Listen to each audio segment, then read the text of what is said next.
మంచి సమయం వచ్చే ముందు ఈ 8 సంకేతాలు కనిపిస్తాయి. అందరికీ నమస్కారము. ఓం శ్రీమాత్రే నమః.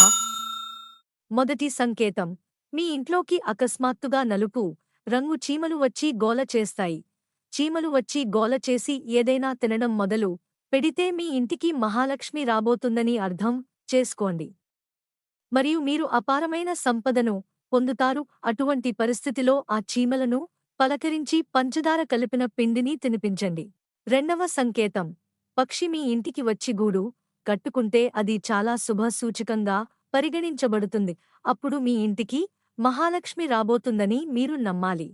మూడవ సంకేతం, ఇంట్లో అకస్మాత్తుగా 3 బల్లులు కనిపిస్తే, ఇది ఒకే చోట కనిపిస్తే చాలా శుభప్రదముగా పరిగణించబడుతుంది. ఇది మహాలక్ష్మి రాకకు సంకేతం.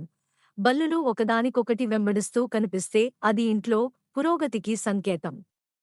దీపావళి రోజున తులసి మొక్క లో బల్లిని చూడటం చాలా శుభప్రదముగా భావిస్తారు. అపారమైన సంపదను పొందుతారు. నాలుగవ సంకేతం, మీ కుడి అరిచేతి నిరంతరం దురదతో ఉంటే ఇది కూడా డబ్బు సంపాదించడానికి మంచి సంకేతం.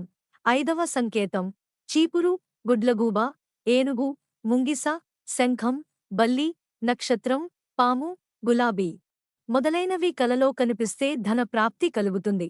ఆరవ సంకేతం, ఉదయం నిద్ర లేవగానే శంఖం శబ్దం వినిపిస్తే సాయంత్రం కూడా వింటే మహాలక్ష్మి రాకను సూచిస్తుంది.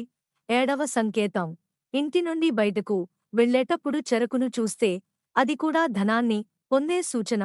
ఎనిమిదవ సంకేతం, మీరు ఏదో పనిమీద బయటకు వెళ్తుంటే దారిలో కుక్క నోటిలో తినడానికి శాఖాహారం లేదా రొట్టెలు తీసుకురావడం కనిపించినట్లయితే అది ధన ప్రాప్తిని సూచిస్తుంది.